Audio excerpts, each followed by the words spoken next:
Okay, Assalamualaikum dan selamat sejahtera kepada pelajar-pelajar di sana. Hari ini kita akan mulakan pembelajaran kelas kita dengan bab yang baru, iaitu bab 5.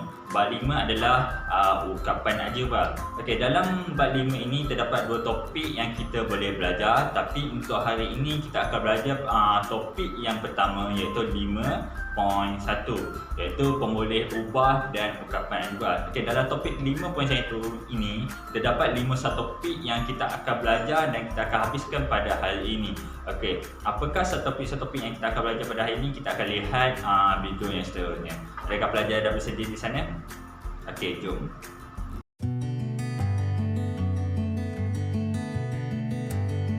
Okey, untuk yang pertama ini kita akan fokus kepada subtopik yang pertama, iaitu berkenaan menggunakan huruf untuk mewakilkan kuantiti yang tidak diketahui nilainya. Okey, dalam subtopik ini apa yang kita perlu tahu adalah maksud pemboleh ubah. Apakah dimaksudkan pemboleh ubah? Kalau kita lihat di depan, dia berkata menggunakan huruf untuk mewakilkan kuantiti yang tidak diketahui nilainya. Yang paling penting situ adalah menggunakan huruf untuk nilai yang tidak diketahui nilainya. Kalau kita lihat contoh-contoh sebelum ni, kita pernah praktik banyak kali benda ni. Bab sebelum ni iaitu bab 4. Kita kan banyak kali mencari soalan berbentuk mencari jisim, mencari berat. Itu kan kita gantikan dengan bentuk huruf. Itu bermaksud menggunakan huruf kuantiti yang kita nilainya. Okey, untuk ni cikgu nak beritahu sebenarnya pemboleh ubah terdapat dua jenis, iaitu pemboleh ubah nilai tetap, pemboleh ubah nilai berubah. Okey, untuk yang pertama ni cikgu akan jelaskan pemboleh ubah untuk nilai tetap. Apakah dimaksudkan pemboleh ubah nilai tetap? Ialah kuantiti yang diwakili sentiasa tetap pada sebarang masa. Contoh yang kita boleh lihat adalah jarak di antara dua bandar. Okey, jarak di antara dua bandar. Cikgu akan beri contoh dalam bentuk situasi. Katakan cikgu tinggal di KL dan cikgu nak balik kampung pada esok hari di Perak. Jaraknya adalah 100 km untuk selama 3 hari. Okey, apa kata ataupun dikatakan pada minggu depan cikgu balik kampung sekali lagi pada hari yang sama. Adakah jaraknya berubah atau masih sama? Ya, jarak dia masih sama, tetap 100 km. Katakanlah setahun akan datang, cikgu masih balik kampung yang sama, iaitu di Perak. Adakah jaraknya tetap sama atau berubah? Ya, jarak dia masih sama, iaitu 100 km jika cikgu menggunakan jalan yang sama. Itu dimaksudkan kuantiti sentiasa tetap pada sebarang masa. Okey, kita lihat nilai berubah. Nilai berubah maksudnya kuantiti yang diwakili berubah mengikut masa. Contoh yang boleh lihat adalah jisim bayi. Katakanlah seorang bayi telah dilahirkan pada hari ini dan berat bayi itu adalah 3 kg. Okey, agak-agak pada esok dan lusa adakah dia akan bertambah atau masih keadaan berat yang sama? Boleh jadi berat dia tetap sama, ataupun boleh jadi esok lusa berat dia akan bertambah. Mungkin boleh jadi 3/5 kg. Itu dikatakan berubah mengikut masa. Itu saja yang kita perlu tahu dalam subtopik yang pertama.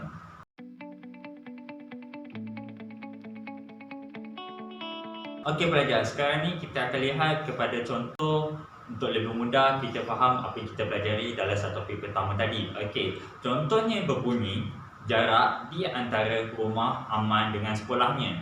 Okey, sekarang ni kita lihat contoh di hadapan. Kita tahu jarak di antara rumah Aman dengan sekolahnya. Kita ada rumah Aman, kita ada sekolah. Tapi kita tidak tahu jarak rumah Aman ke sekolahnya. Ni jarak yang kita tidak tahu. Jadi itu adalah keywordnya, iaitu jarak. Okey.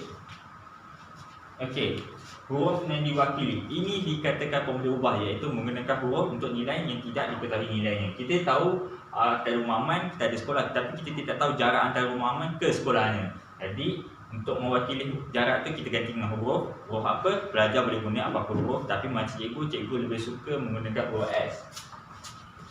Okey, S mewakili jarak. Alright.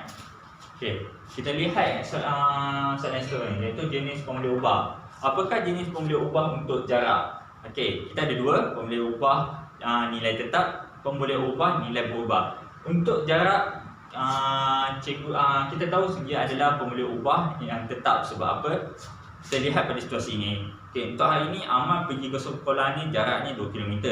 Esok Aman menggunakan jalan yang sama, jaraknya tetap 2 km. Katakanlah lusa Aman menggunakan jalan yang sama, jaraknya berapa? Masih 2 km. Maksudnya tidak berubah mengikut sebarang masa. Jadi jawapannya adalah pemboleh ubah nilai tetap. Okey. Kita lihat pada justifikasi. Kenapa kita kata ni pemboleh ubah nilai yang tetap? Macam cikgu terangkan tadi, untuk hari ini jarak perjalanannya ke sekolah tetap 2 km. Dan pada esok hari daripada rumahnya ke sekolahnya menggunakan jalan yang sama masih tetap 2 km. Dan lusa sekiranya menggunakan jalan yang sama, jaraknya tetap 2 km. Jadi justifikasinya adalah jarak daripada rumah Aman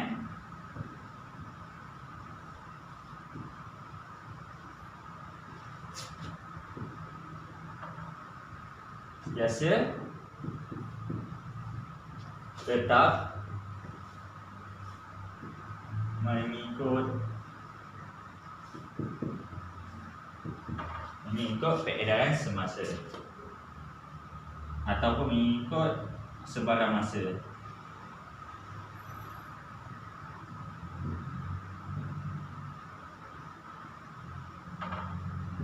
Okey. Itu saja yang kita perlu tahu untuk soalan ni berkenaan dengan subtopik yang pertama.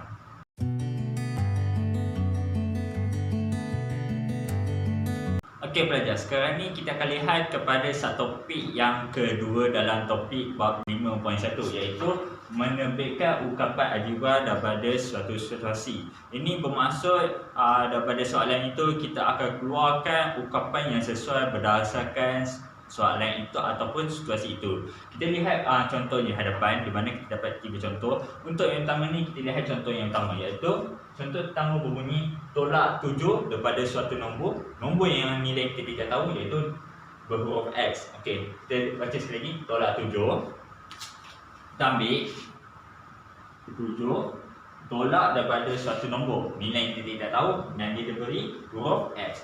Jadi ungkapan algebra dia untuk soalan ini adalah 7 tolak X. Okey, kita lihat pada contoh yang kedua. Situasi yang kedua. Situasi yang kedua adalah hasil tambah Y dan Z dibahagikan kepada 9. Apakah ungkapan algebra untuk soalan ini? Kita kena keluarkan, jadikan dalam bentuk ungkapan, dalam bentuk nombor dan pemboleh ubah. Okey. Untuk soalan ini dia kata hasil tambah Y dan Z. Okey, kita tambah dulu Y dan Z. Y tambah Z, kemudian dibahagikan dengan 9. Jadi kita bahagi dengan 9. Ini maksudkan ungkapan algebra. Daripada situasi kita keluarkan menjadi ungkapan dalam bentuk algebra. Okey. Kita lihat kepada soalan yang ketiga. Jumlah bagi X buah kemah jika setiap kemah dapat memuatkan sebanyak 4 orang. Soalan ini menunjukkan kita tidak tahu berapa buah kemah yang ada di situ. Sebab tu digantikan dengan X. Dan dia nak beritahu satu kemah dapat memuatkan sebanyak 4 orang. Jadi untuk situasi ini, kalau kita keluarkan sebagai ungkapan algebra, kita tidak tahu nilai berapa buah kemah kita ada. Tapi bila diganti dengan huruf X, kita letak huruf X, kita tahu satu kemah dapat ganti dengan kita dapat memuatkan sebanyak 4 orang. Sebab tu kita darab dengan 4. Okey, darab 4. Jadi ungkapan algebra dia adalah 4x. Itu adalah contoh-contoh yang berbentuk menerbitkan ungkapan algebra daripada suatu situasi.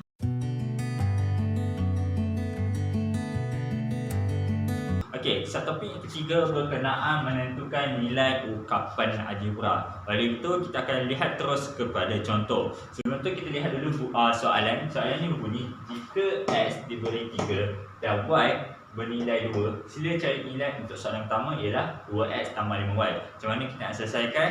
Okey, kita buat sama. Kita ada 2X tambah 5Y. Okey, kita salin dulu. Okey, 2.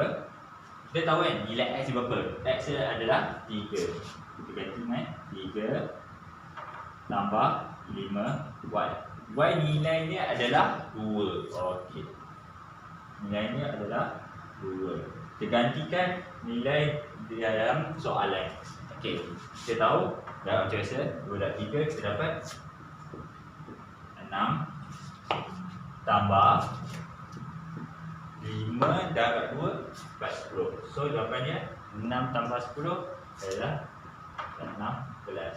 Okey, jawapan untuk soalan ini adalah 16. Kita lihat kepada soalan yang kedua. X tolak Y. Okey. Kita baca. Kita lihat pada soalan nilai X adalah 3. Okey, nilai X adalah 3 tolak Y yang diberi adalah 2. Okey. Maksud 3 tolak 2 adalah 1. Jadi X tolak Y kita tahu nilai adalah 1. Okey, kita lihat soalan yang terakhir, iaitu 4Y tolak X. Okey. Kita cari dulu. Okey, 4Y. Okey, untuk Y nilainya diberi adalah 2.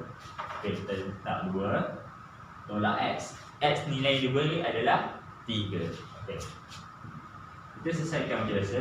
4 darab 2, 8 tolak 3, kita akan dapat 8 tolak 3, kita akan dapat 5. Jadi itulah cara penyelesaian untuk satu topik yang ketiga, di mana kita gantikan nombor di dalam soalan itu atau menggantikan nilai yang sedia ada di dalam soalan itu.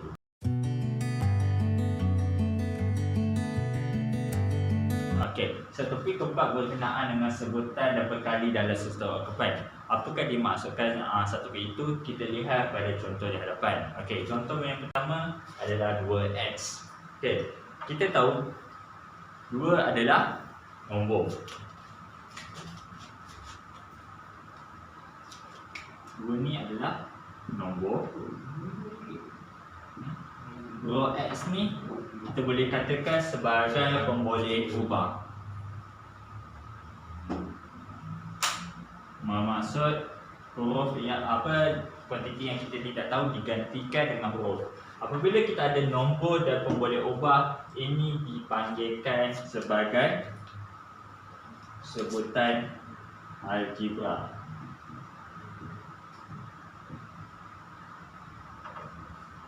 Okey.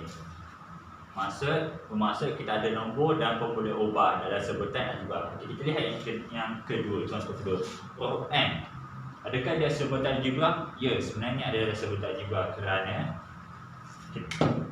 di depannya ada nilai 1 sebenarnya. Okey, oleh itu disebabkan depannya nilai 1, kita tarik adalah 1 adalah nombor.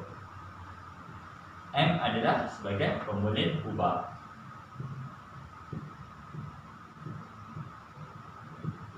Okey, apabila kita ada nombor dan pemboleh ubah, kita boleh katakan dia sebagai sebutan algebra.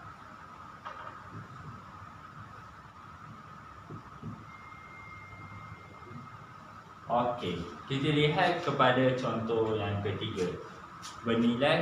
Nombor yang bernilai 13. Adakah dia sebutan algebra?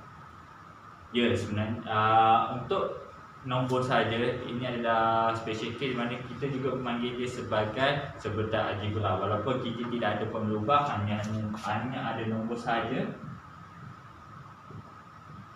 tapi kita kategorikan dia sebagai sebutan algebra juga.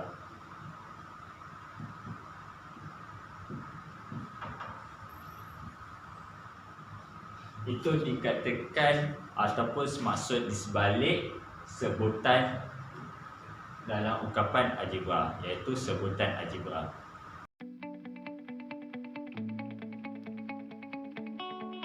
Okay, kita lihat pada contoh yang pertama, iaitu x tambah 5y.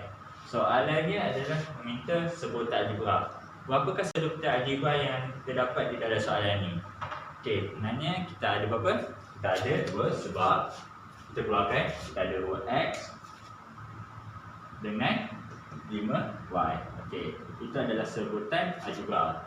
X adalah sebutan algebra, 5y juga kita panggil sebutan algebra. Okey, berapa bilangan sebutan algebra yang ada?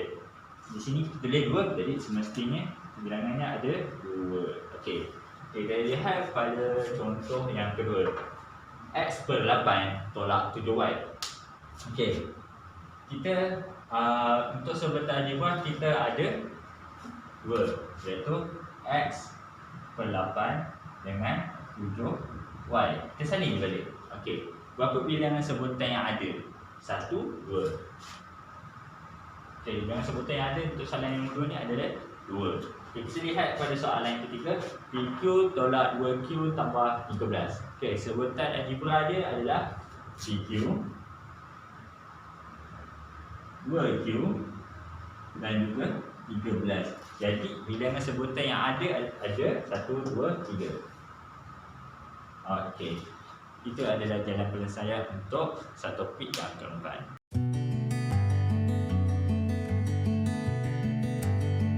Okey, satu topik terakhir berkenaan sebutan serupa dan sebutan tidak serupa.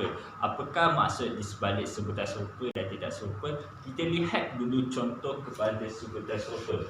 Okey, kita lihat pada 6M dan 3M. Kenapa dikatakan ini adalah sebutan serupa? Kerana pemboleh ubahnya dan juga kuasa dia, kuasa pemboleh ubah mempunyai nilai yang sama. Contohnya kita lihat M dengan M.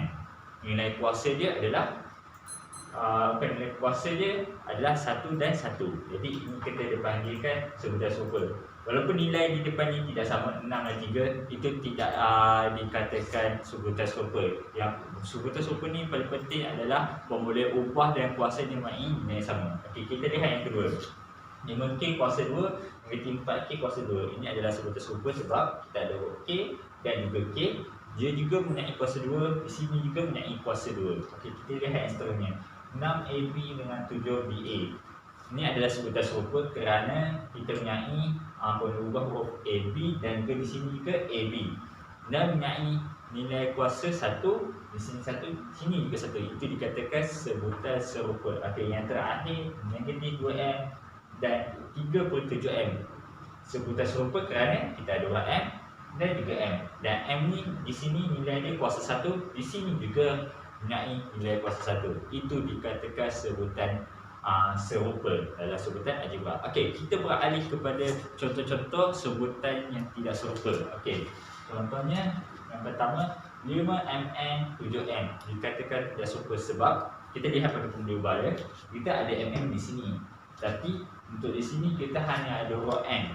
Sebab tu kita kata tidak serupa kerana tidak mempunyai huruf M di sini. Okey.